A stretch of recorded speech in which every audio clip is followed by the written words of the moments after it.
Hey guys, Cajun Cardboard coming at you from the great state of Louisiana. Excited to bring you another episode of Explore the Card. Today's episode, we decided to go a little bit out of the ordinary. All of the episodes prior to this episode number 8 today, we've been focusing on monsters. Big time Jordan inserts, big time Jordan parallels, 1993 Finest Refractor, big men on court. Other big cards. Go back and check out the library if you haven't already. But this episode number 8, we are going to focus on right here, the 1997 Fleer Soaring Stars and the Soaring Stars High Flying Parallel. So without any delay, let's get going here. Hopefully the picture-in-picture is working. I had to switch over to my spreadsheet to get my notes.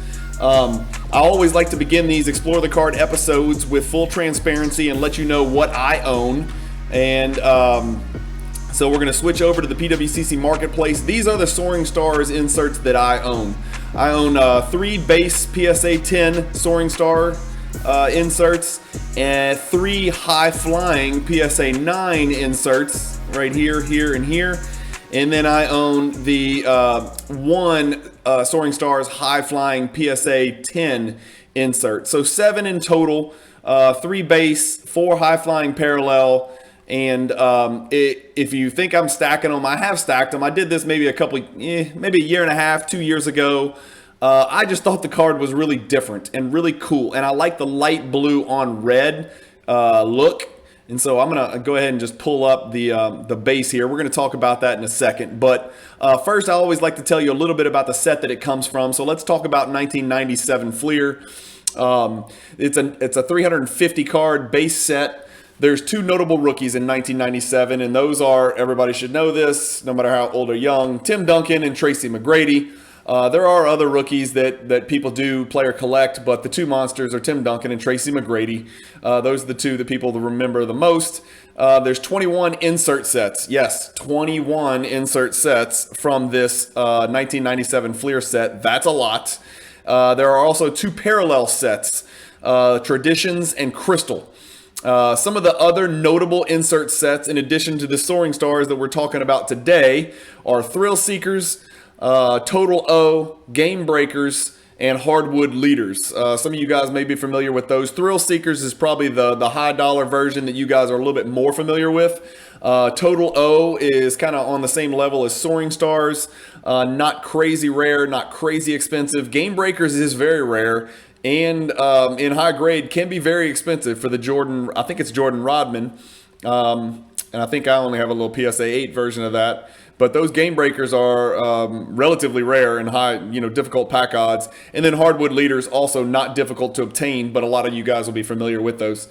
There is a parallel version, as we've said, of Soaring Stars, which is called High Flying. So I'm going to scroll back here real quick and show you one of these High Flyings. I'll show you my High Flying PSA 10 right here. Same card, everything looks the same, except you'll notice that the clouds in the background are a little different. It's got High Flying printed over here, which does not show up on the base version. And then if you look at the back, something that's really cool about the back, it's black and white. So Jordan really pops on the black, on the back. So it's black and white on the back of the High Flying. It is not black and white on the back of the ordinary Soaring Stars. It's the exact same background of a beautiful, sky blue clouds. That's why they call it sky blue, because it's that color. Soaring Stars is a 20 player insert set. There's 20 guys in here, 20 players from 1997. It includes Jordan, Ray Allen, Charles Barkley, Kobe, KG, Kemp, Jason Kidd, Karl Malone, just to name a few. 9 of the 20 players, so a little less than half, are Hall of Famers. Soaring Stars, the base version of Soaring Stars, the sky blue background version, the base version is 1 in every 2 retail packs, which makes Jordan 1 in every 40 packs for the base. The High Flying is significantly more rare. It is 1 in every 24 Series 2 packs. And therefore the Jordan is 1 in every 480 pack odds. let's talk a little bit about the actual description of the card. Let's pull it back up here and looking at my PSA 10, one of my PSA 10s here. The card features Jordan taking a jump shot in his beautiful 23 red uniform set against a backdrop of a beautiful baby blue sky with clouds in the background. Soaring Stars is obviously printed prominently vertically on the card. Everything about this card points you towards the sky. His jump shot, his release point, the vertical, the vertical lettering of Soaring Stars. The high flying parallel, as we just talked about, if we switch back over here, as you can see, is a little bit darker, almost like a denim colored sky with clouds. The Soaring Stars is also printed here in black lettering with red outline, and then it does say high flying next to it, which gives it a little bit extra flair, and it makes it easy to recognize this significantly more rare version. As we talked about, the back is black, which is really cool. And as always, I like to read the back because most of these are corny, but really cool to talk about. And so it says, the winner and still champion, Michael Jordan, continued his extraordinary reign, leading the Bulls to their 5th title in 1997 while garnering his 5th NBA Finals MVP award. So, of course, at that time, he was 5 for 5 on rings and NBA Finals MVPs. He would later go on to go 6 for 6. Let's start talking about the pop and the prices. So as always, we pull up our trusty friends at Card Ladder, and we've got on our screen here the PSA 10 version. So some of my numbers may be a little off, and this is just something to keep in mind generally when I do these episodes. Sometimes I'm shooting them a week in advance, and so the last sold price can change here and there. I hope it doesn't, so it'll be perfectly accurate as of the date that this is published, but sometimes it will, so forgive me. Don't put something in the comments that I was off by $12 on my last sold price or my averages. I know it could be off a little bit because there is a little lag between me filming these episodes and me actually releasing them on my YouTube channel. But just generally speaking, the PSA 10 here is a pop 125 out of 334 total graded by PSA. That gives it a gem percentage of 37%, which is extremely high and very reasonable for a 1990s Jordan insert. I know we've in the past on the first 7 episodes seen some that were below 5%, most below 10 or 12%. So to get a 37% gem rate on PSA 10 submitted is pretty impressive. The last sold price was $369 on December 16th. Just a few weeks ago, 3 weeks ago now. As always on Card Ladder, you can always click this View All Sales, and it'll show you the price it sold for, how it sold, and the platform it sold on, which is fantastic. And you'll see most of the last sales, and there's plenty of them, have all been on eBay, either through auction or best offer. And you will see they do fluctuate, like significantly. They really fluctuate. So somebody here stole this thing, if you ask me, $256 on December 7th, when 2 months before that it sold for $700 at auction. That's pretty impressive. Anyway, getting back to it, let's keep going. So the highest sale ever for this PSA 10 card was $843. If you scroll down here, again, Card Ladder also always provides you with a beautiful, easy to digest graph. You'll see in April, just after the surge, the card sold for $843.23. That's our 1 year chart. It's always fun to look at this, guys. Here's the all-time chart. Looks a lot like every Jordan chart. If you can kind of take out the 2020 and 21, it would be just typical steady growth, just like a common stock on the stock market. But of course, we went through some pretty significant undulations, for lack of a better word, for about a 2 year period there, really a year and a half. But you'll see, on the general, if you go year by year, this sucker is on the uptick, just like every other Jordan card. But let's switch back to the 1 year graph because it's much easier to digest because it's fewer price points. So 25 PSA 10s have sold in the last year. The average price has been $526. So you can see that the card is down over the last year 24%, or about 23.9%. Let's round it off to 24%. If we start looking at the BGS 9.5, we will see that it is pop 47, much lower pop, but much fewer graded. So only 81 Soaring Stars have been graded by BGS, and 47 are BGS 9.5. There are no BGS 10s. There are no BGS black labels, or at least there wasn't at the time that I researched for this episode. 58% of the BGS 9.5s grade gem. That is eye-popping. So I don't think it's outrageous to think that if you pull a fresh one out of a box of 97 Fleer, if you can find cards that haven't bricked or stuck together. If you don't know what that is, go do some research on opening 90s wax boxes. 58% of them are going to gem. Now, again, I would assume, this is just my guess, that the percentage that gem recently is lower than the percentage that gem overall, because PSA has gotten stricter. We've talked about this in the past. If you disagree with me, please comment below. Tell me I'm crazy, but I think most people who collect Jordans know that it is more difficult to grade a raw Jordan today and get a 10 or a BGS 9.5 than it was 15, 20, or even 4 years ago. The last sold price for this BGS 9.5 is $225. The highest sale ever is the same $225. Only three guys have sold in the last year. So if you're a Beckett collector in 90s Jordans, you're going to have a much harder time finding a gem version of this Soaring Stars insert than you are if you're a PSA collector. If you're a collector like me who doesn't care about either, you can pick up the PSA 10 for not even twice the value. And so the margin between the PSA 10 and the Beckett 9.5 on this particular insert is much closer. Those two cards value, the PSA 10 versus the BGS 9.5, is much closer on this insert than we've seen in the past episodes on some of the bigger Jordans.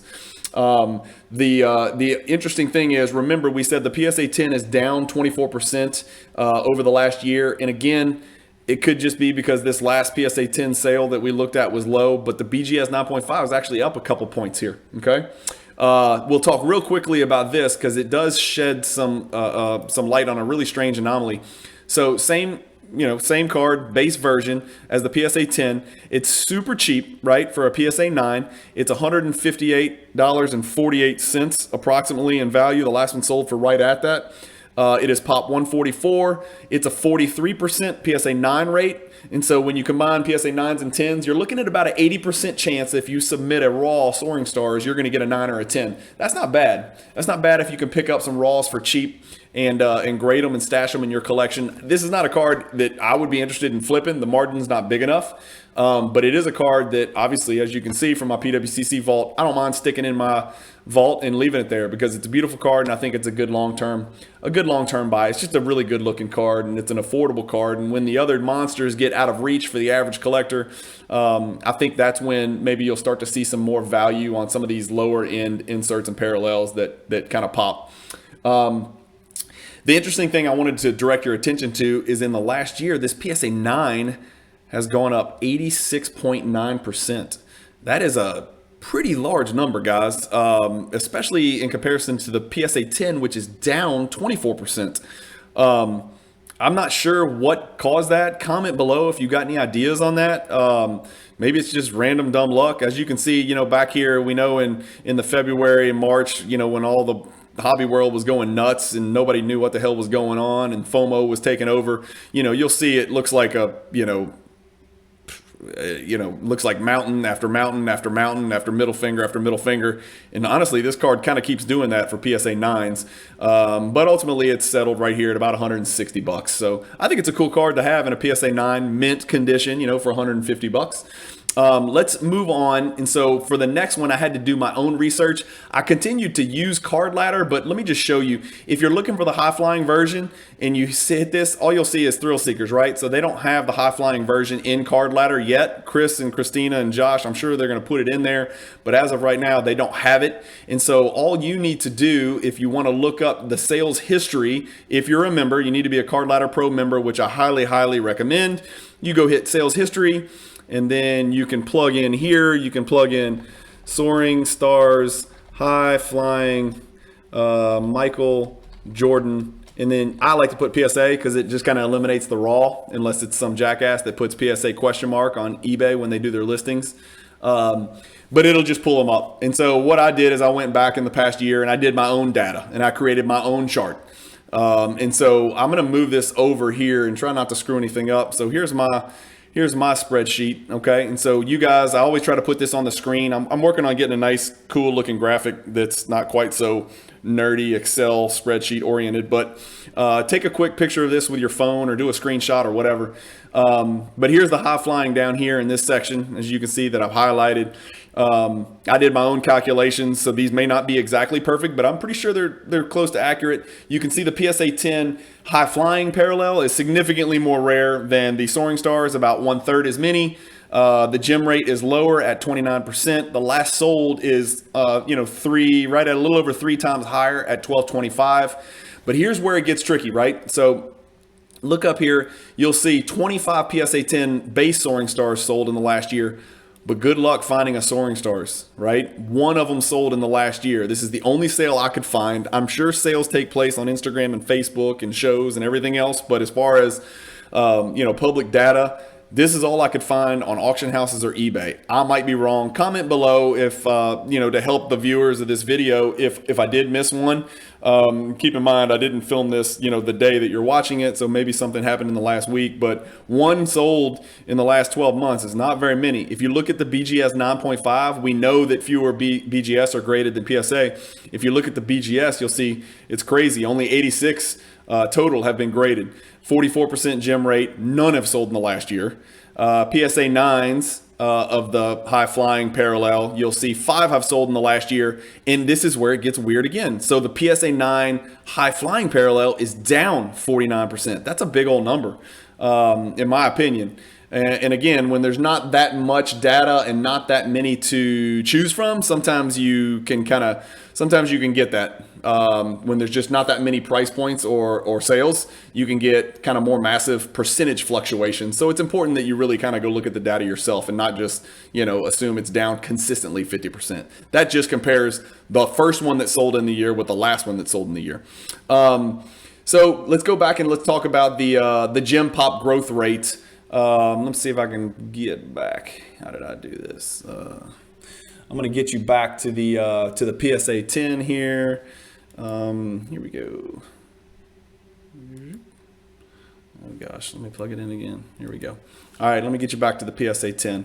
So we're back on our PSA 10. Let me full screen this thing here. So another cool feature on Card Ladder, and I've showed you all this before, is you can click this little arrow right here next to the pop, and you can look at what's happening, okay? And so this is the first time this has really been sort of important. And it's the first time we're looking at a parallel that's not crazy expensive. But you can see this card, there was 102 of them on April 29th. So what is that, 7.5 months ago, something like that? No, that's not right.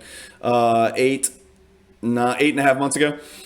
It has gone in 8.5 months from 102 pop all the way up here to 124, 23, 24, 25. So now it's a pop 125. So Card Ladder lets you check out the growth in population since April 29th. That's where their charts start. That's a lot, guys. So that's going up 20%. It's gone from 102 to 125. So it's up 23, which is about a 20% growth rate in the population. That's a lot for a 25-year-old card. And what that tells me is people have pulled this card out of boxes. They never thought about grading it before because the pack odds weren't crazy, but they see what PSA 10 Jordans are going for, and so they grade the thing. It also would lead one to believe, if you apply logic, that pop rate may continue to go up a little bit because it's not the rarest of parallels and inserts. Every one of these episodes is not going to be about these whale, grail type cards that 99.9% of the people in the hobby can't afford. I want to kind of shed some light on some of these lower end, mid-tier stuff that all of us like to collect. And if you're like me, you don't just want, the 10 best Jordan parallels in the world or 10 best Jordan inserts in the world. You want like 1,000, even if they're low end and even if they're not impossible to pull. Not every card in your collection needs to be, an impossible to pull type card. So I think that pop rate probably will continue to go up. How high it goes up, I don't know. Again, you got to remember the card's, 25 years old. I mean, I don't know how many 10s that they're going to be just kind of sitting out there in the wild. Like we said, there's no BGS 10s, there's no BGS 10 black labels.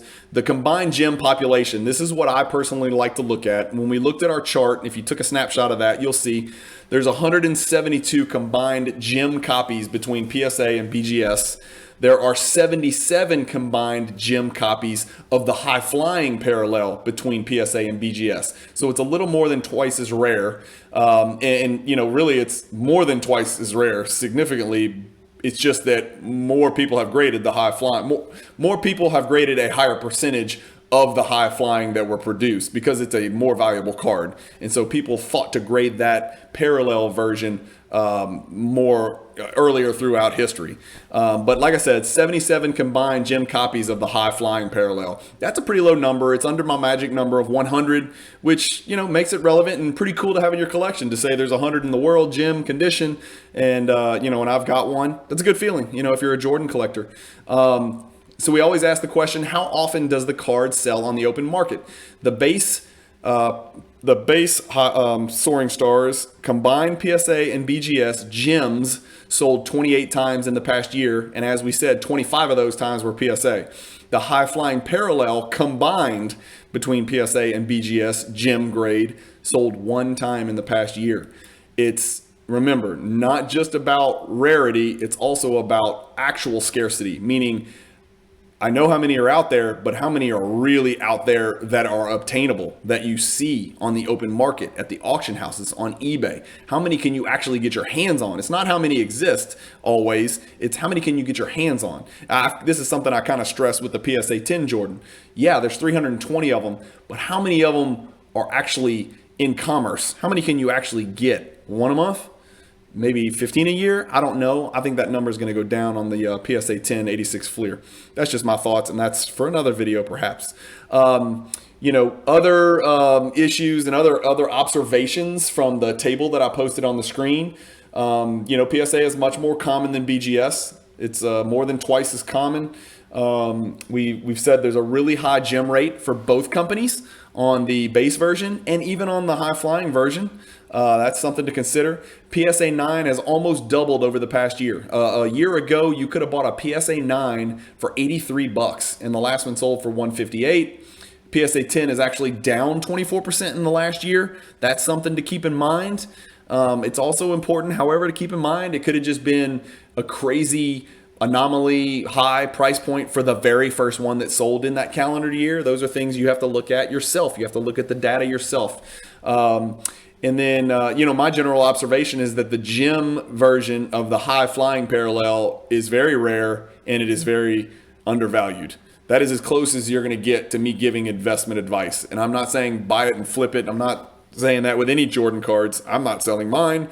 I'm just saying, I think based on how many are obtainable, it seems like the price is undervalued. In the next gem PSA 10 high flying or BGS 9.5 you see, I think would sell for more than the last one that sold. What is on eBay? We always like to say, okay, I love this card. I like your video, Cajun Cardboard. I want to go buy one of these cards. There's 50 results on eBay. There's 8 PSA 10s available right now on eBay. I don't think any of them are below the last sold price based on what I observed. And remember, these numbers could change because I'm recording this video sometimes as much as a week ahead of the time that I release it. But when I did my research, there was 50 available base on eBay. 8 of them were PSA 10s. The rest were raw or SGC or BGS or whatever. For the high flying, there were 11 total results on eBay, including raw and graded. There was a couple of PSA 9s, but not surprisingly, like I said before, 0 PSA 10s available on eBay for the high flying parallel. If you want to be, if you want to go old school and you're the gambling type and you want to open some 1997 Fleer Series 2 boxes, there's 7 for sale on eBay, starting at only, this was surprising to me, $699 or best offer. Again, I'm not the guy who buys 90s wax and opens it, usually because of bricking and just fakes and all the crap that goes with it. Plus just the low likelihood that you're going to pull a Jordan. I mean, the high flying is 1 in 480 packs. So I'd need to open a lot of $700 boxes to hope to get one. But if you wanted to buy a box, $700 OBO sounds pretty cheap to me, especially considering like 2021 Mosaic is like more than that or something goofy. I don't know.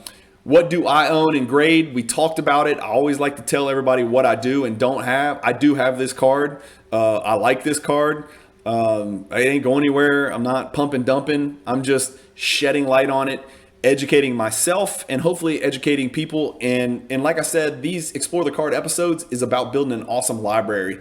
I'm hoping that, if I release one a week, 2 years from now, that's 100 episodes of 100 different 90s Jordan inserts and parallels.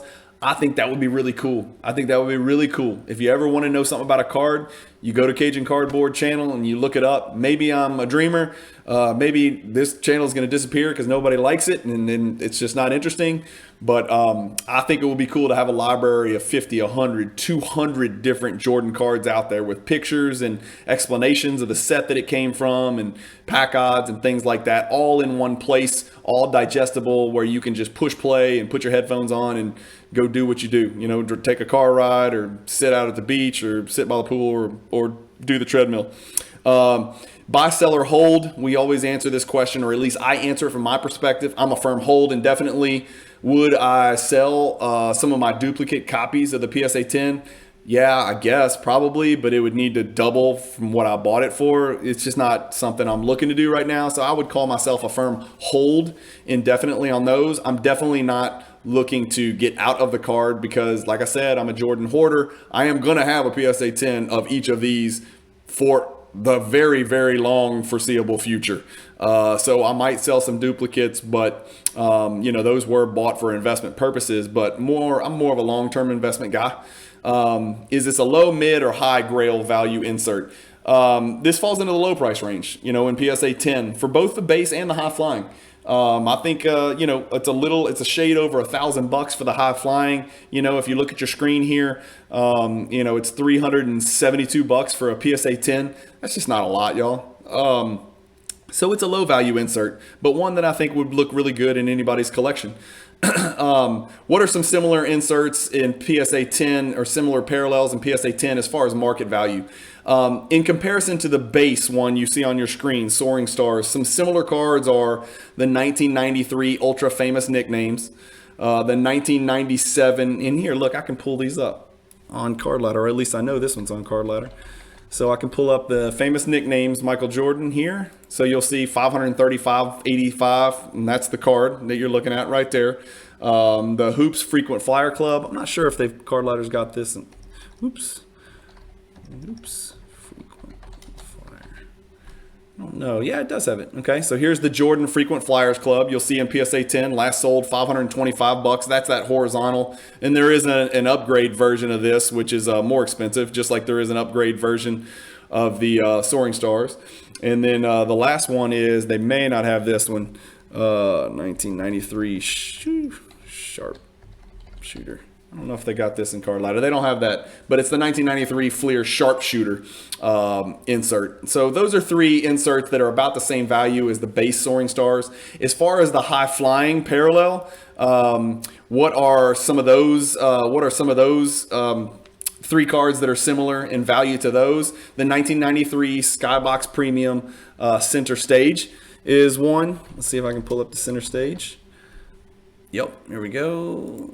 So there's what the Center Stage PSA 10 looks like. It's about a $975 card, so pretty close in value to the high flying parallel. Another one is the, obviously everybody's going to recognize this, the 1989 Fleer Jordan in PSA 10, $999.50. Everybody and their grandmother has submitted that for grading, and you want to talk about a chart. There's your chart right there, my friends. And that 3,700 spike is caused by FOMO, and the subsequent downfall is caused by 1,023 population. And then the last one would be the 1997 Metal Universe Championship.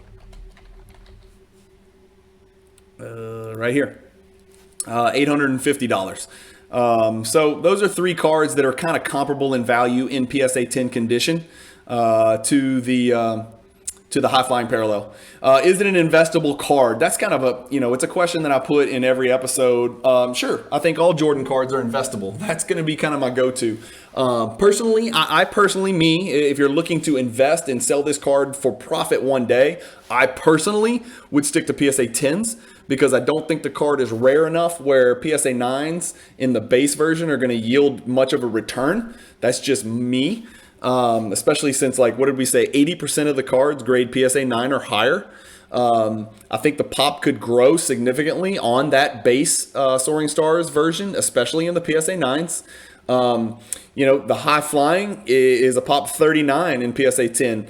In my opinion, I think that's a fantastic investment. If you can get in for under $1,200 right now, I think that would be a really good card to put in your collection. That's just not a lot, y'all. Pack odds are not. Pop 39 is pop 39, and it might go up, but that ain't ever getting to 100, or at least that's my prediction.